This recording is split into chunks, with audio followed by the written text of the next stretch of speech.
Awal mula Gunung Kidul.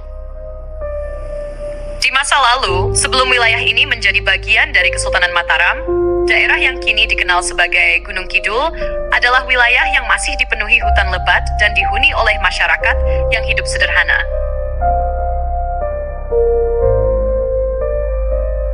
Kadipaten Semengkar berdiri di wilayah ini, dipimpin oleh seorang adipati bernama Ki Ageng Semengkar.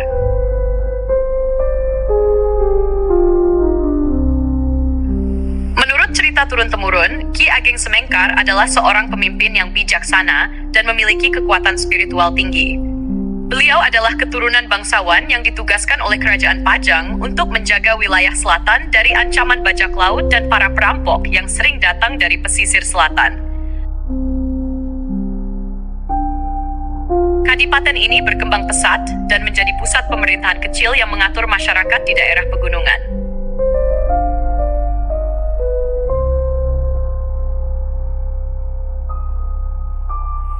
Namun, takdir berkata lain. Pada masa keemasan Mataram Islam di bawah kepemimpinan Sultan Agung, wilayah Kadipaten Semengkar mengalami perubahan besar. Sultan Agung, dalam usahanya memperkuat kerajaan, menarik daerah ini ke dalam wilayah kekuasaannya. Ki Ageng Semengkar yang setia kepada Mataram kemudian menyerahkan kekuasaannya dan bergabung dalam pemerintahan Mataram, menjadikan daerah ini bagian dari wilayah kesultanan. Dari Kadipaten Semengkar ke Gunung Kidul. Seiring berjalannya waktu, nama Kadipaten Semengkar mulai tergeser dan wilayah ini lebih dikenal sebagai Gunung Kidul, yang berarti pegunungan di selatan.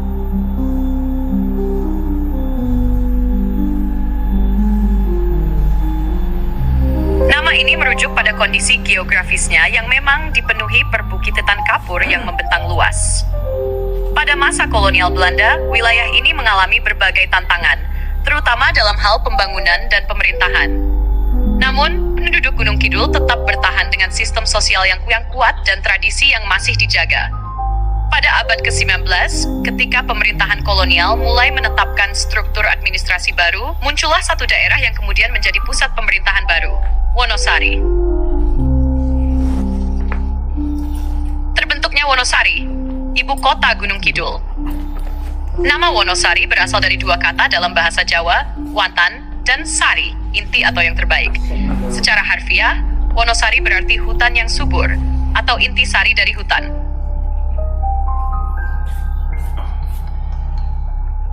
Nama ini dipilih karena daerah tersebut awalnya masih berupa hutan lebat yang kemudian dibuka untuk permukiman dan pusat pemerintahan. Pembentukan Wonosari sebagai pusat pemerintahan Gunung Kidul tidak terjadi dalam semalam. Prosesnya berlangsung bertahap dan penuh tantangan. Pada masa kolonial, Belanda melihat potensi daerah ini sebagai pusat administratif karena lokasinya yang cukup strategis di tengah Gunung Kidul. Seiring dengan berkembangnya jalur transportasi dan pemukiman, Wonosari mulai tumbuh sebagai kota kecil yang menjadi pusat aktivitas masyarakat. Ketika Indonesia merdeka, Wonosari resmi ditetapkan sebagai ibu kota Kabupaten Gunung Kidul. Kota ini berkembang pesat dengan infrastruktur yang lebih baik dibandingkan daerah sekitarnya. Warisan Kadipaten Semengkar dalam budaya Gunung Kidul. Meskipun Kadipaten Semengkar telah lama hilang dalam catatan resmi sejarah, jejaknya masih bisa ditemukan dalam budaya dan kehidupan masyarakat Gunung Kidul saat ini. Dan saat ini kita berada di salah satu makam Trah Cikal Bakal Gunung Kidul, Kabupaten Gunung Kidul. Dulu memang yang menerima perintah untuk mendekatkan pusat kepemerintahan atau pusat kota kabupaten, perintah dari Sultan Jogja pada waktu itu adalah Adipati Semengkar atau Kadipaten Semengkar. Dan memang Kadipaten Semengkar itu ada di daerah Bunder, Sambi, Patok, Gunung Kidul. Dan saat ini kita sudah berziarah, kita sudah sedikit mendoakan dan sudah minta izin kepada beliau Simbah untuk kami ulas atau kami kenalkan ke masyarakat luas lagi agar ingat terkait sejarah, ingat tentang cikal bakal dan leluhur-leluhur, di mana leluhur ini orang-orang beliau-beliau yang membangun Kabupaten Gunung Kidul sejak awal. Mungkin dari Mas Udin bisa disampaikan terkait apa yang telah dilihat di sini terkait apa hal-hal yang telah terkomunikasikan kepada simbah beliau, kepada simbah Adipati setelahnya ya, mungkin bisa diceritakan. Dan nanti juga ada mursyid juga yang akan membantu menambahi terkait apa yang telah dilihat. Mungkin dari Mas Udin ada yang bisa disampaikan terkait apa yang dibaca di sini, terawangannya. Jadi begini ya, kita belajar sedikit sejarah secara singkat. Kalau dulu memang Yogyakarta itu kan adalah sebuah negara yang berada di bawah kekuasaan Sultan Jogja. Jadi cikal bakal Gunung Kidul itu awal mulanya kan dari sini ya Mas Apri ya? Ya. Nah, kita sama teman-teman itu mengulas agar makam ini kemungkinan bisa lebih terawat dan mendapatkan mungkin dana ya, dari pemerintah pusat mungkin. Dan tujuannya untuk mengulas itu, kita sebagai warga Gunung Kidul itu kan punya tanggung jawab kebanggaan sendiri sebagai rakyat Mataram Jogja yang sudah saya telusuri ya dari 2 hari yang lalu. Memang cikal bakalnya memang ada di sini, dari Trah Adipati Sumengkar.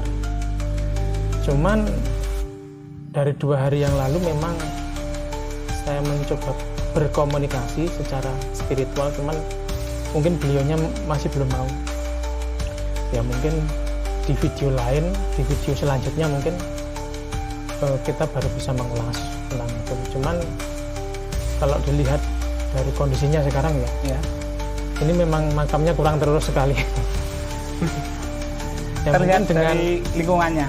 Dengan channel ini semoga saja nanti dapat bantuan dari pemerintah pusat agar atau perhatian lah dari masyarakat sekitar, biar bisa dari ada renovasi mungkin pihak keraton agar bisa lebih dirawat lagi.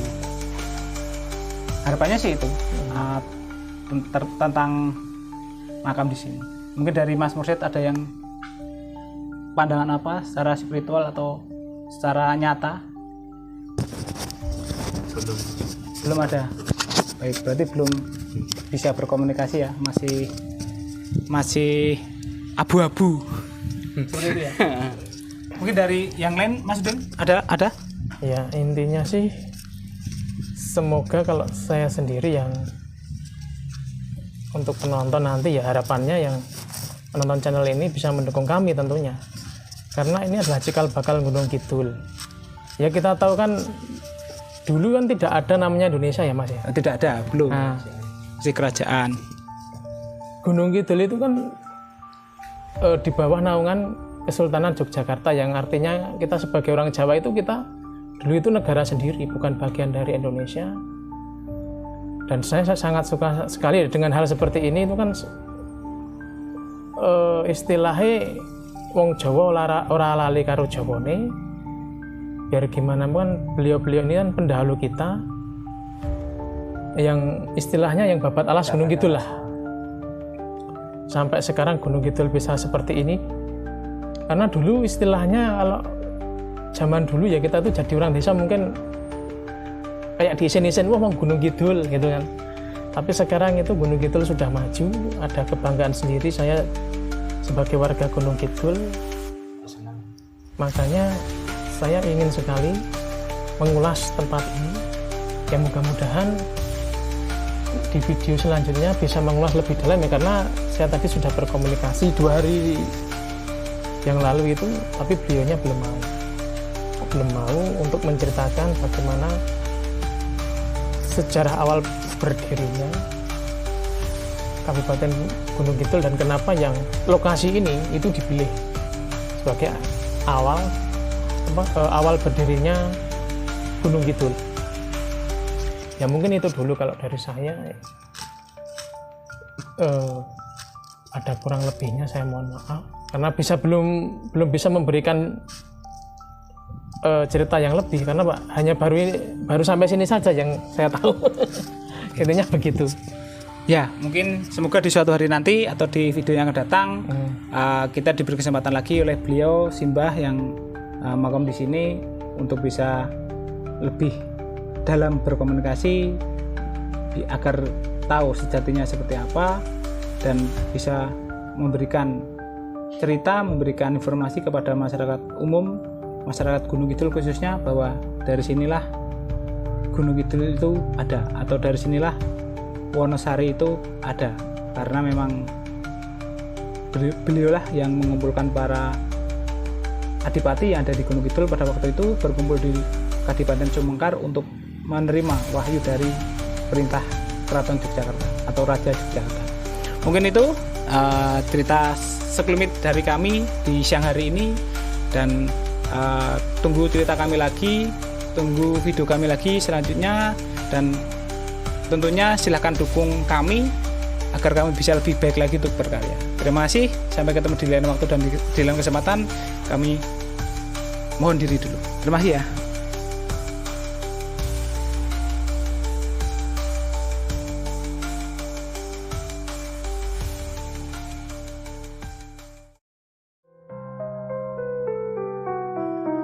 Gunung Kidul yang kita kenal sekarang, dengan keindahan alam dan keunikan budayanya, adalah hasil dari perjalanan panjang yang penuh perjuangan.